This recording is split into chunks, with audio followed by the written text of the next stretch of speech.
6ನೇ ತರಗತಿ ಕನ್ನಡ ಕಲಿಕಾ ಫಲ 5 ಕಲಿಕಾ ಫಲ 5 ಚಟುವಟಿಕೆ 1 ಓದೋದಕ್ಕೆ ವೈವಿಧ್ಯತೆ ನಿಮಗೆ ತಿಳಿದಿರುವ ದಿನಪತ್ರಿಕೆ ಮಾಸಪತ್ರಿಕೆ ಮತ್ತು ನಿಯತಕಾಲಿಕೆಗಳನ್ನು ಹೆಸರಿಸಿ. ನನಗೆ ತಿಳಿದಿರುವ ದಿನಪತ್ರಿಕೆಗಳು ಪ್ರಜಾವಾಣಿ, ವಿಜಯ ಕರ್ನಾಟಕ, ವಿಜಯವಾಣಿ, ಕನ್ನಡಪ್ರಭ, ವಾರ್ತಾ ಭಾರತಿ, ದ ಹಿಂದೂ, ಸಂಯುಕ್ತ ಕರ್ನಾಟಕ, ಈ ಸಂಜೆ. ಮಾಸಪತ್ರಿಕೆಗಳು ಸುಧಾ, ಮಂಗಳ, ಕಸ್ತೂರಿ, ಸ್ಪರ್ಧಾವಾಣಿ, ತರಂಗ, ಮಯೂರ, ಗೃಹಶೋಭಾ, ಜಾನಪದ ಮಾಸಪತ್ರಿಕೆ. ನಿಯತಕಾಲಿಕೆಗಳು ಮಯೂರ, ವಿಜಯವಾಣಿ, ಪ್ರಜಾವಾಣಿ, ಸ್ಪರ್ಧಾ ಪ್ರಪಂಚ, ಸುಧಾ, ಕನ್ನಡಪ್ರಭ, ಮಂಗಳ. ಪ್ರಶ್ನೆಗಳು: ನೀವು ಓದುವ ದಿನಪತ್ರಿಕೆ ಯಾವುದು? ಅದರಲ್ಲಿ ಯಾವ ವಿಷಯ ಓದಲು ಇಷ್ಟಪಡುವಿರಿ, ಏಕೆ? ನಾನು ಓದುವ ದಿನಪತ್ರಿಕೆ ಪ್ರಜಾವಾಣಿ. ಅದರಲ್ಲಿ ಕ್ರೀಡಾ ವಿಷಯ ಓದಲು ಇಷ್ಟಪಡುತ್ತೇನೆ, ಏಕೆಂದರೆ ನಾನು ಸಹ ಕ್ರೀಡೆಯಲ್ಲಿ ಭಾಗವಹಿಸುತ್ತೇನೆ. ಪ್ರಶ್ನೆ: ದಿನಪತ್ರಿಕೆಗಳನ್ನು ಏಕೆ ಓದಬೇಕು? ದಿನಪತ್ರಿಕೆಗಳನ್ನು ಪ್ರಪಂಚದ ಆಗು ಹೋಗುವ ಘಟನೆಗಳನ್ನು ತಿಳಿಯಲು ಓದಬೇಕು. ಪ್ರಶ್ನೆ: ಪತ್ರಿಕೆಗಳನ್ನು ಹೊರತುಪಡಿಸಿ ಬೇರೆ ಯಾವ ಕಡೆ ನಮಗೆ ಸುದ್ದಿ ದೊರೆಯುತ್ತದೆ?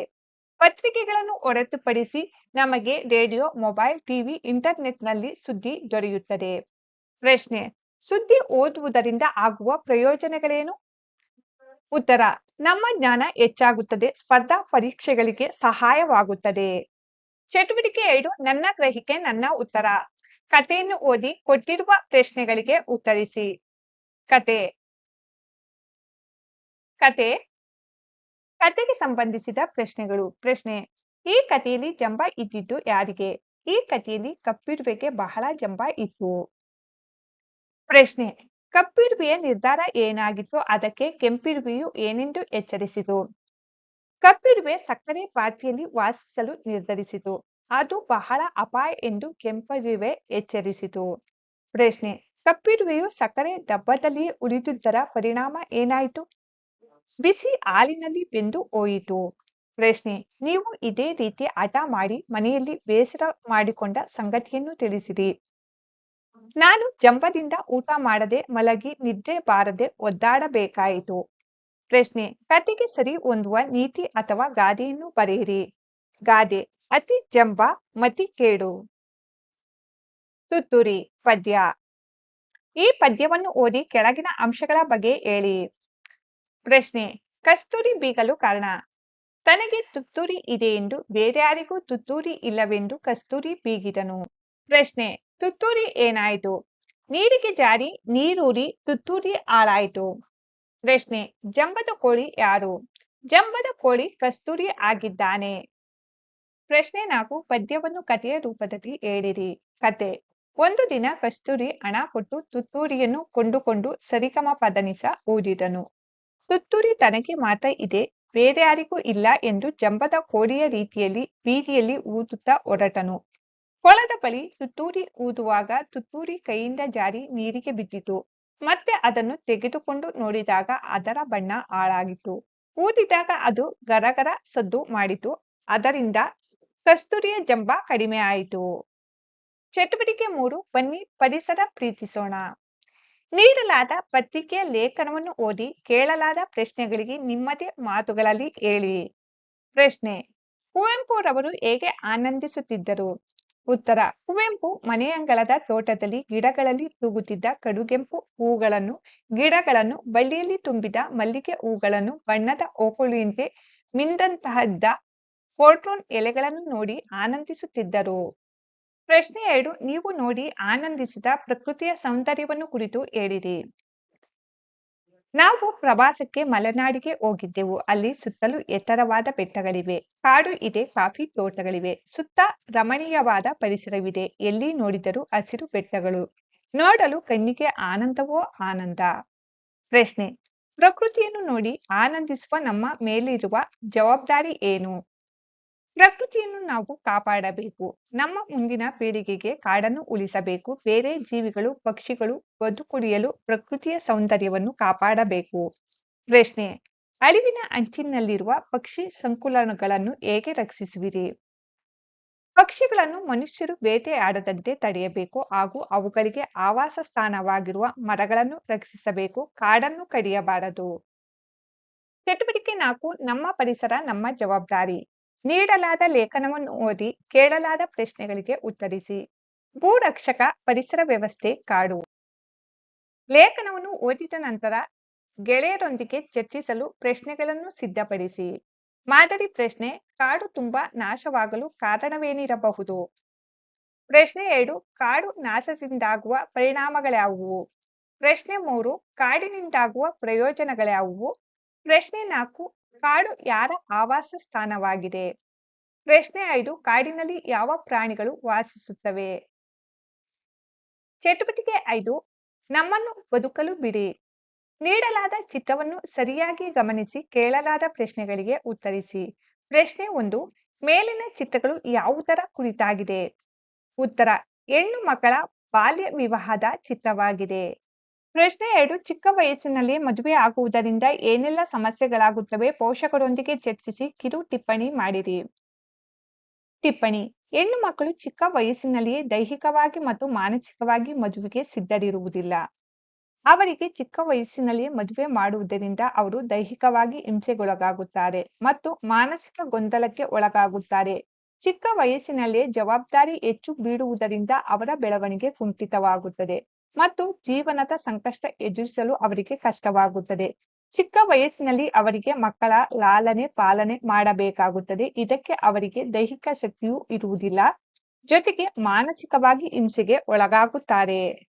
ಪ್ರಶ್ನೆ 3: ನಿಮ್ಮ ಊರಿನಲ್ಲಿ ಕಾನೂನು ಬಾಹಿರವಾಗಿ ಬಾಲ್ಯ ವಿವಾಹ ನಡೆಯುತ್ತಿದ್ದರೆ ಅಂತಹ ಸಂದರ್ಭಗಳಲ್ಲಿ ನೀವೇನು ಮಾಡಬಹುದು? ನಾನು ಮೊದಲು ಮಕ್ಕಳ ಸಹಾಯವಾಣಿ 1098ಕ್ಕೆ ಕರೆ ಮಾಡಿ ವಿಷಯ ತಿಳಿಸುವೆ. ಪೋಷಕರಿಗೆ ಬಾಲ್ಯ ವಿವಾಹ ಮಾಡದಂತೆ ತಿಳುವಳಿಕೆ ನೀಡುವೆ. ಇದರ ಬಗ್ಗೆ ಸಮುದಾಯ ಜಾಗೃತಿ ಕಾರ್ಯಕ್ರಮಗಳನ್ನು ಬೆಂಬಲಿಸುತ್ತಿದ್ದೆ. ಪ್ರಶ್ನೆ 4: ಚಿಕ್ಕ ವಯಸ್ಸಿನಲ್ಲಿ ಶಾಲೆ ಬಿಟ್ಟು ಕೆಲಸ ಮಾಡುವುದರಿಂದ ಆಗುವ ಪರಿಣಾಮವೇನು?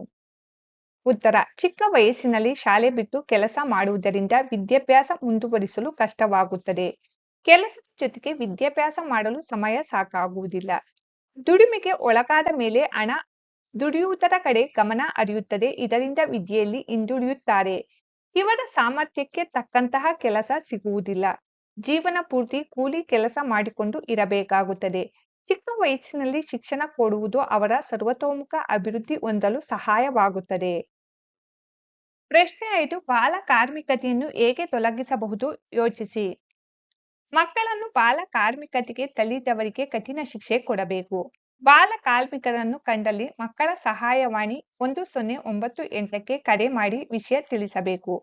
ಪೋಷಕರಿಗೆ ಜಾಗೃತಿ ಮೂಡಿಸುವುದು. ಬಾಲ ಕಾರ್ಮಿಕ ಮಕ್ಕಳಿಗೆ ಶಿಕ್ಷಣದ ಮಹತ್ವವನ್ನು ತಿಳಿಸುವುದು. ಈ ಚಿತ್ರವನ್ನು ಸೂಕ್ಷ್ಮವಾಗಿ ಗಮನಿಸಿ. ಅಸುರಕ್ಷಿತ ಸಂದರ್ಭದಲ್ಲಿ ನೀವು ಹೇಗೆ ಎಚ್ಚರ ವಹಿಸುವಿರಿ ಎಂಬುದನ್ನು ನಿಮ್ಮ ಗೆಳೆಯ ಅಥವಾ ಗೆಳತಿಯೊಂದಿಗೆ ಚರ್ಚಿಸಿ ಬರೆಯಿರಿ. ಇದು ಮಹಿಳಾ ಮತ್ತು ಮಕ್ಕಳ ಅಭಿವೃದ್ಧಿ ಇಲಾಖೆ ಸುರಕ್ಷತೆಯ ಸಂದೇಶವಾಗಿದೆ. ನಮ್ಮ ದೇಹ ನಮಗೆ ಮಾತ್ರ ಸೇರಿದ್ದು, ಸದಾಕಾಲ ಸುರಕ್ಷಿತವಾಗಿರುವ ಹಕ್ಕು ನಮಗೆ ಇದೆ. ನಮ್ಮ ಮುಟ್ಟಲೇಬಾರದ ಭಾಗಗಳು ಹಣೆ, ಕೆನ್ನೆ, ತುಟಿ, ಎದೆ, ಕಾಲುಗಳ ಮಧ್ಯೆ, ಬೆನ್ನು, ಅಂಗೈ ಇವನ್ನೆಲ್ಲ ನಾವು ಬೇರೆಯವರಿಂದ ಮುಟ್ಟಿಸಿಕೊಳ್ಳಬಾರದು. ಹಾಗೇನಾದರೂ ಅವರು ಮುಂದುವರೆದರೆ ನಾವು ಅದನ್ನು ತಡೆಯಬೇಕು. ನಾವು ತಡೆಯದಿದ್ದರೆ ನಾವು ಸಮ್ಮತಿ ಸೂಚಿಸಿದ್ದೇವೆ ಎಂದು ಅರ್ಥ. ಮುಂದಿನ ಅಚಾತುರ್ಯಗಳಿಗೆ ದಾರಿ ಮಾಡಿಕೊಡಬಾರದು. ಚಟುವಟಿಕೆ 6: ಸ್ವಚ್ಛ ಭಾರತ ಸ್ವಸ್ಥ ಭಾರತ. ನೀಡಲಾದ ಚಿತ್ರವನ್ನು ಗಮನಿಸಿ ಕೇಳಲಾದ ಪ್ರಶ್ನೆಗಳಿಗೆ ಉತ್ತರಿಸಿ. ಪ್ರಶ್ನೆಗಳು: ಪ್ರಶ್ನೆ 1: ಶೌಚಾಲಯಗಳನ್ನು ಎಲ್ಲರೂ ಬಳಸುವುದರಿಂದ ಬಹಳಷ್ಟು ಉಪಯೋಗವಿದೆ. ಈ ಹೇಳಿಕೆ ಬಗ್ಗೆ ನಿಮ್ಮ ಅಭಿಪ್ರಾಯವೇನು?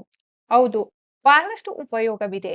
ಉತ್ತಮ ಪರಿಸರ ಕಾಪಾಡಿಕೊಳ್ಳಬಹುದು, ಸ್ವಚ್ಛತೆ ಕಾಪಾಡಬಹುದು ಮತ್ತು ಆರೋಗ್ಯಕರವಾಗಿರಬಹುದು. ಹೊರಗಡೆ ಶೌಚಾಲಯ ಮಾಡುವುದರಿಂದ ಕೊಳಕು ಹೆಚ್ಚಾಗಿ ದುರ್ನಾತದಿಂದ ರೋಗಗಳು ಹರಡುತ್ತವೆ.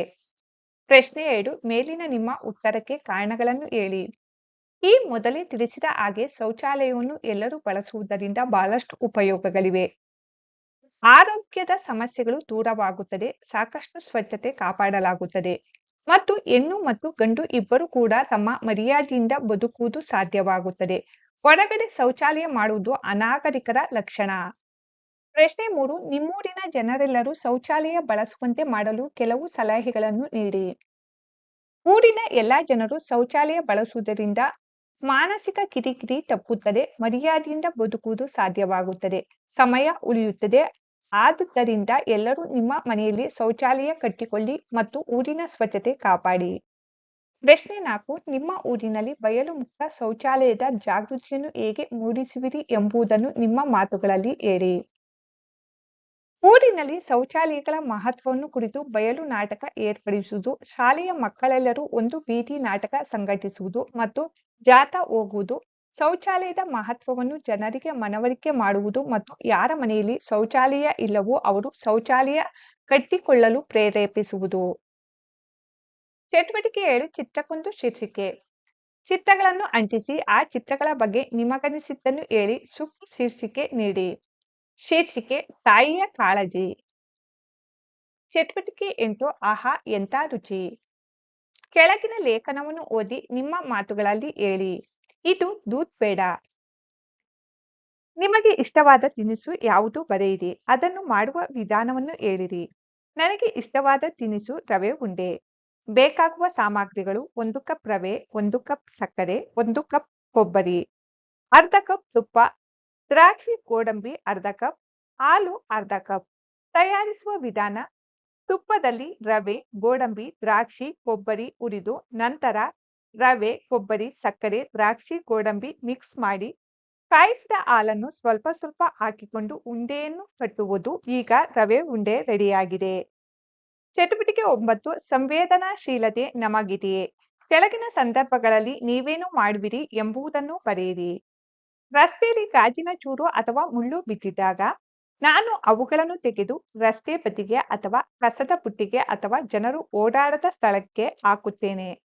ನಿನ್ನ ಗೆಳೆಯ ಹಸಿದಿದ್ದಾಗ ನನ್ನ ಊಟದ ಬಾಕ್ಸ್ನಲ್ಲಿ ಇರುವ ಊಟವನ್ನು ಅವನಿಗೆ ಕೊಡುವೆ ಅಥವಾ ನಮ್ಮ ಮನೆಗೆ ಕರೆದುಕೊಂಡು ಹೋಗಿ ಊಟ ಮಾಡಿಸುವೆ ಅಥವಾ ನನ್ನ ಬಳಿ ಹಣ ಇದ್ದರೆ ಅವನಿಗೆ ತಿನ್ನಲು ಬಾಳೆಹಣ್ಣು ಕೊಡಿಸುವೆ.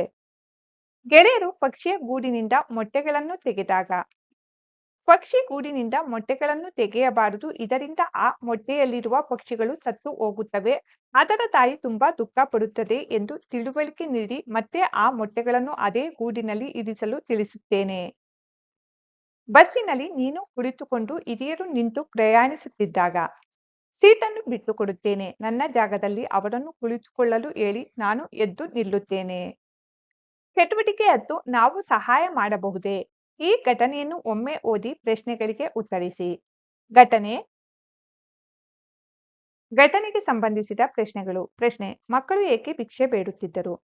ಅವರಿಗೆ ಅಪ್ಪ ಅಮ್ಮ ಇಲ್ಲ, ಹಾಗಾಗಿ ಊಟಕ್ಕಾಗಿ ಭಿಕ್ಷೆ ಬೇಡುತ್ತಿದ್ದರು. ಪ್ರಶ್ನೆ 2. ಶಿಕ್ಷಕಿ ಮಕ್ಕಳಿಗೆ ಹೇಗೆ ಸಹಾಯ ಮಾಡಿದರು? ಶಿಕ್ಷಕಿ ಮಕ್ಕಳನ್ನು ಅನಾಥಾಶ್ರಮಕ್ಕೆ ಸೇರಿಸಿ ಸಹಾಯ ಮಾಡಿದರು. ಪ್ರಶ್ನೆ 3. ಮಕ್ಕಳನ್ನು ಕಂಡು ಶಿಕ್ಷಕಿ ಸಂತೋಷಪಟ್ಟಿದ್ದು ಏಕೆ? ಮಕ್ಕಳು ಶಾಲೆಗೆ ಹೋಗಲು ಪ್ರಾರಂಭಿಸಿದ್ದರು, ಹಾಗಾಗಿ ಶಿಕ್ಷಕಿ ಸಂತೋಷಪಟ್ಟರು. ಪ್ರಶ್ನೆ 4. ನೀವು ಹೀಗೆ ಇತರರಿಗೆ ಸಹಾಯ ಮಾಡಿದ ಸಂದರ್ಭ ತಿಳಿಸಿ. ನನ್ನ ಹುಟ್ಟು ಹಬ್ಬದ ದಿನ ಅನಾಥಾಶ್ರಮಕ್ಕೆ ಊಟ ಕೊಡಿಸುತ್ತೇವೆ. ಪ್ರಶ್ನೆ 5. ನಾವು ಏಕೆ ಇತರರಿಗೆ ಸಹಾಯ ಮಾಡಬೇಕು? ನಾವು ಸಹಾಯ ಮಾಡುವುದರಿಂದ ಅವರ ಜೀವನ ಸ್ವಲ್ಪ ಮಟ್ಟಿಗೆಯಾದರೂ ಉತ್ತಮವಾಗುತ್ತದೆ. ನೀಡಲಾದ ಚಿತ್ರಗಳನ್ನು ಗಮನಿಸಿ ಆ ಚಿತ್ರಗಳಿಗೆ ಸಂಬಂಧಿಸಿದಂತೆ ಕೇಳಿದ ಪ್ರಶ್ನೆಗಳಿಗೆ ಉತ್ತರಿಸಿ. ಪ್ರಶ್ನೆಗಳು. ಪ್ರಶ್ನೆ 1. ಮೇಲಿನ ಚಿತ್ರಗಳನ್ನು ನೋಡಿ ನೀರಿನ ಉಪಯೋಗಗಳನ್ನು ಬರೆಯಿರಿ.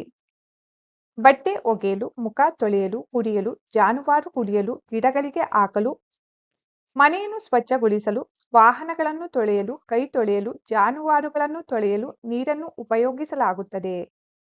ಪ್ರಶ್ನೆ 2. ನೀರಿನ ಅಪವ್ಯಯವನ್ನು ಹೇಗೆ ತಡೆಯುವಿರಿ? ಚರ್ಚಿಸಿ. ನೀರನ್ನು ಮಿತವಾಗಿ ಬಳಸುತ್ತೇವೆ. ನಲ್ಲಿಯಿಂದ ನೀರು ವ್ಯರ್ಥವಾಗದಂತೆ ತಡೆಯುತ್ತೇವೆ. ಪ್ರತಿ ಸಂದರ್ಭದಲ್ಲಿ ಆ ಕೆಲಸಕ್ಕೆ ಎಷ್ಟು ಬೇಕೋ ಅಷ್ಟೇ ನೀರನ್ನು ಬಳಸುತ್ತೇವೆ. ಇದರಿಂದ ನೀರಿನ ಅಪವ್ಯಯವನ್ನು ತಡೆಯಬಹುದು. ಪ್ರಶ್ನೆ 3. ನೀರನ್ನು ಮರುಬಳಕೆ ಹೇಗೆ ಮಾಡುವಿರಿ? ಗೆಳೆಯರೊಂದಿಗೆ ಚರ್ಚಿಸಿ. ನಾವು ಬಟ್ಟೆ ಒಗೆದ, ಮುಸುರೆ ತಿಕ್ಕಿದ, ಮನೆ ಸ್ವಚ್ಛಗೊಳಿಸಿದ ನೀರನ್ನು ನಮ್ಮ ಮನೆಯ ಪಕ್ಕ ಕೈ ತೋಟವನ್ನು ಮಾಡಿ ಅಲ್ಲಿ ಹರಿಸುವ ಮೂಲಕ ನೀರನ್ನು ಮರುಬಳಕೆ ಮಾಡಬಹುದು. ಪ್ರಶ್ನೆ 4. ಮಳೆ ನೀರನ್ನು ಹೇಗೆ ಸಂಗ್ರಹಿಸಬಹುದು? ನಿಮ್ಮ ಅನಿಸಿಕೆಯನ್ನು ಹೇಳಿ. ಮಳೆ ಕೊಯ್ಲು ವಿಧಾನದಿಂದ ಚೆಕ್ ಡ್ಯಾಂಗಳನ್ನು ಕಟ್ಟುವುದು, ಬಾವಿಯಲ್ಲಿ ಸಂಗ್ರಹಿಸುವುದು. ನನ್ನ ಕಲಿಕೆ.